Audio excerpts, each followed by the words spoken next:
राजस्थान के पूर्वी रीजन से लेकर कोमोरिन रीजन तक दक्षिण तक एक ट्रफ रेखा बनी हुई है और मध्य प्रदेश से लेकर मणिपुर के बीच में एक ट्रफ रेखा बनी हुई है और साथ में डब्ल्यूडी उत्तर भारत के पहाड़ों के करीब से होकर गुजर रहा है। सर्कुलेशन कई है जो बांग्लादेश के ऊपर और अन्य क्षेत्रों के ऊपर है जिनका असर भारत के मौसम पर इस समय नजर आ रहा है।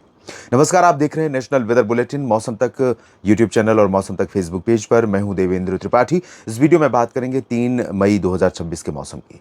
भारत में इस समय गर्मी एक तरफ बढ़ रही है तो दूसरी तरफ प्री मानसून की गतिविधियां भी कई जगहों पर हो रही हैं, जिसके कारण कई जगहों पर बारिश के चलते बढ़ते हुए तापमान पर नियंत्रण लग रहा है और कई जगहों पर किसानों के लिए बड़ा कह सकते हैं फायदे का मौसम हो रहा है तो कई जगहों पर नुकसान का। वजह यह है कि जहां पर खेतों को तैयार करना है, खेतों की सिंचाई करनी थी, बरसात हो रही है तो सिंचाई के लिए स्थितियां अनुकूल बनेंगी, लेकिन जहां पर खेतों में अभी भी पिछली जो पछेती किस्में हैं गेहूं या अन्य रबी फसलों की, वो खेतों में अगर खड़ी हैं तो उनकी कटाई और मड़ाई के दौरान इस तरह की बारिश व्यवधान उत्पन्न कर रही है और इस बीच में कई जगहों पर गर्मी का लगातार तांडव जारी है।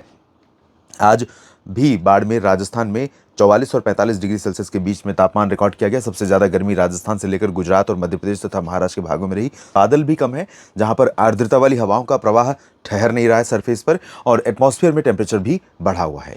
और इस समय जिस तरह की परिस्थिति है, जो ट्रफ रेखा बनी हुई है पूरब और पश्चिम के बीच में, उत्तर और दक्षिण के बीच में, इन ट्रफ्स का बहुत अहम रोल है। अगले 24 घंटों के दौरान संभावना यह है कि राजस्थान से लेकर ओडिशा तक का जो ये बेल्ट आप देख रहे हैं, एक बेल्ट बनेगा और इस बेल्ट में राजस्थान के उत्तरी क्षेत्रों में, साथ में मध्य प्रदेश के कुछ उत्तर और पूर्वी रीजन जैसे आज दिखाई दे रहे हैं बादल, इसी तरह से छत्तीसगढ़ और ओडिशा होते हुए गंगीय पश्चिम बंगाल के भागों और ओडिशा के तटों पर, इन भागों में कई जगहों पर बादलों का अच्छा पैच डेवलप होगा।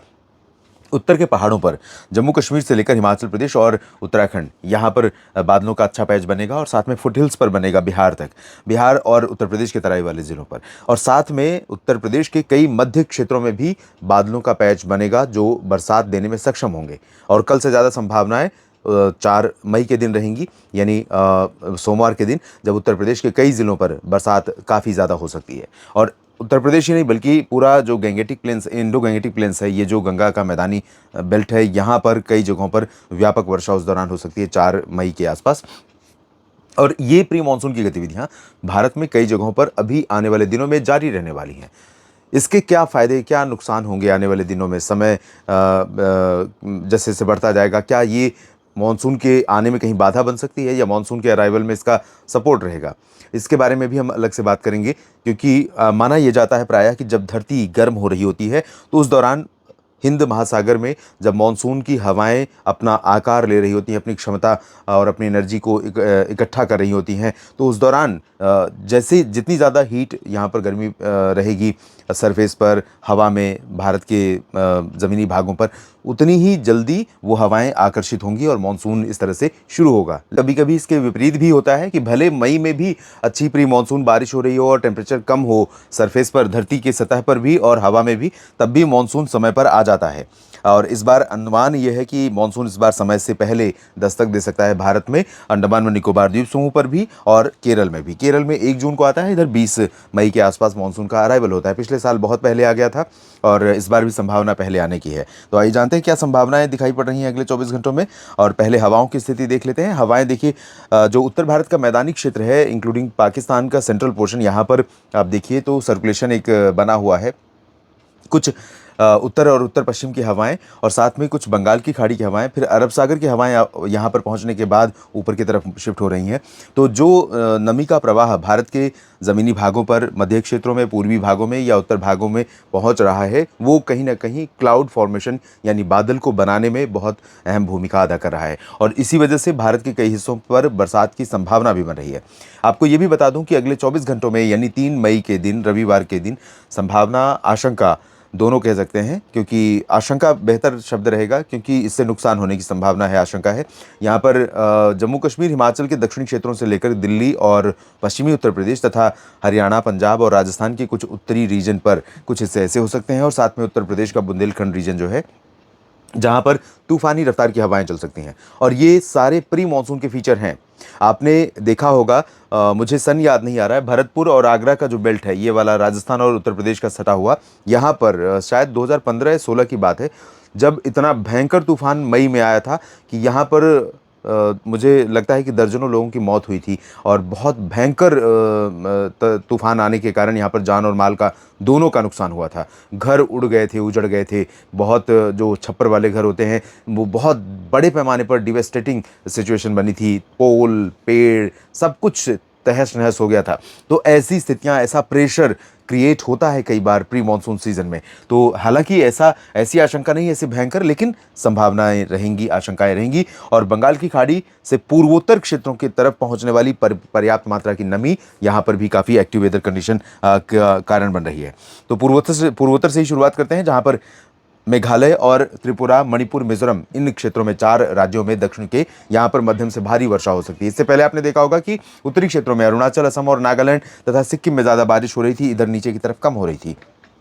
इसको मैं कई बार कहता हूं कि ये नेचर का बैलेंस करने का तरीका है, संतुलन साधने का तरीका है। कई बार मानसून सीजन में भी हमने देखा है कि किसी एक रीजन में बहुत दिनों तक लगातार बारिश और किसी एक रीजन में बहुत दिनों तक लगातार सूखा होता है, तो उसके बाद कुछ समय बाद ये विपरीत हो जाता है, इसका उलट मौसम दिखाई पड़ने लगता है। तो वही स्थिति है जब अरुणाचल, असम और नागालैंड, सिक्किम, सब हिमालयन, वेस्ट बंगाल, यानी ये मेघालय के ऊपर का जो हिस्सा है, यहाँ पर हल्की से मध्यम बौछारें कई जगहों पर गिर सकती हैं। लेकिन नीचे की तरफ बढ़ेंगे तो मेघालय और नागालैंड के कुछ हिस्सों से लेकर मणिपुर, मिजोरम, त्रिपुरा, यहाँ पर भारी बारिश हो सकती है कई जगहों पर।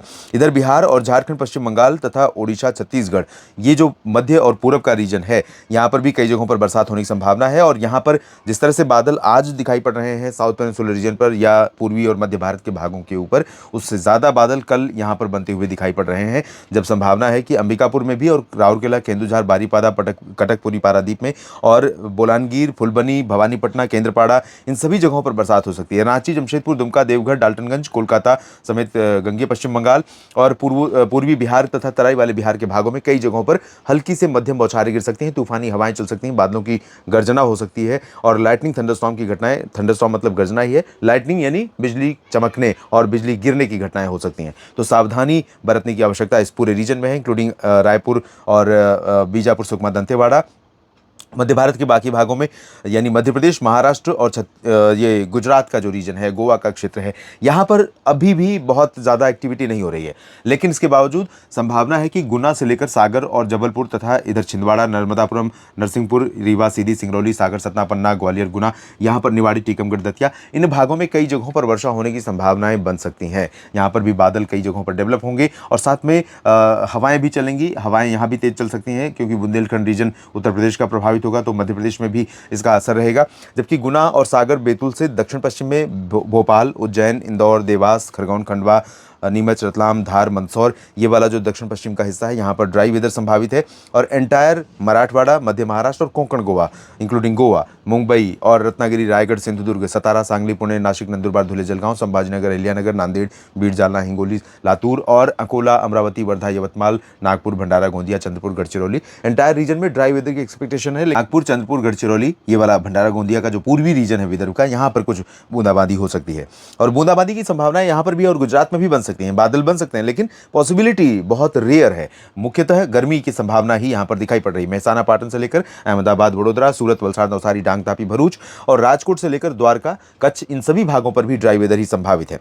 दक्षिण भारत में दोस्तों आंध्र प्रदेश का जो उत्तरी तटवर्ती रीजन है, विशाखापट्टनम और कलिंगापट्टनम, यहाँ पर क्योंकि नमी का इकट्ठा होना बहुत ज्यादा हो रहा है, हवाएं आने के बाद वापस टर्न इधर से ही ले रही हैं, तो यहाँ पर ऊपर उठने वाली हवाएं काफी ज्यादा क्लाउड फॉर्मेशन दिखा रही हैं और इसी वजह से भवानीपटना, बीजापुर, जगदलपुर और विशाखापट्टनम समेत ये जो रीजन है, केंद्रपाड़ा, इन भागों में कई जगहों पर मध्यम से भारी वर्षा हो सकती है।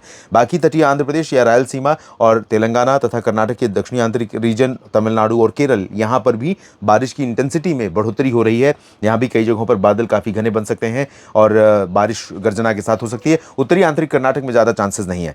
दक्षिण से उत्तर की तरफ चलते हैं, जहां पर जम्मू कश्मीर और गिलगित बाल्टिस्तान, मुजफ्फराबाद, लद्दाख से लेकर हिमाचल, उत्तराखंड में कई जगहों पर मध्यम बारिश होने की संभावना है। ऊंचे पहाड़ों पर थोड़ी बहुत बर्फ भी गिर सकती है। नैनीताल, पंतनगर, देहरादून, उत्तरकाशी, चमोली, गंगोत्री, शिमला, धर्मशाला, डलहौजी, चंबा, ऊना, जम्मू, कटरा, उधमपुर, श्रीनगर, यहाँ पर बारिश और ऊंचे इलाकों में थोड़ी बहुत बर्फबारी की संभावना है। और नीचे की तरफ पंजाब में अमृतसर से फजिल्का, लुधियाना, पटियाला, बरनाला, मोगा, मनसा, संगरूर और साथ में इधर चंडीगढ़ से लेकर रोहतक, करनाल, सोनीपत, पानीपत और दिल्ली, एनसीआर, साथ में उत्तर प्रदेश के तराई वाले क्षेत्रों में गोरखपुर, देवरिया, अयोध्या, बस्ती और सिद्धार्थनगर, बरेली, शाहजहांपुर, पीलीभीत से लेकर के मेरठ, मुरादाबाद, सहारनपुर और नजीबाबाद, बुलंदशहर, गौतम बुद्ध नगर, बागपत, बदायूं, यहाँ पर साथ में राष्ट्रीय राजधानी दिल्ली, और दक्षिण में यहाँ पर वाराणसी, सोनभद्र से प्रयागराज, कानपुर और झांसी, आगरा, इन रीजन्स में भी कुछ स्थानों पर ऐसे थंडरस्टॉर्म क्लाउड डेवलप हो सकते हैं जहां पर यहाँ आंधी तूफान के साथ बारिश हो सकती है। आंधी की आशंका इस रीजन में ज्यादा रहेगी,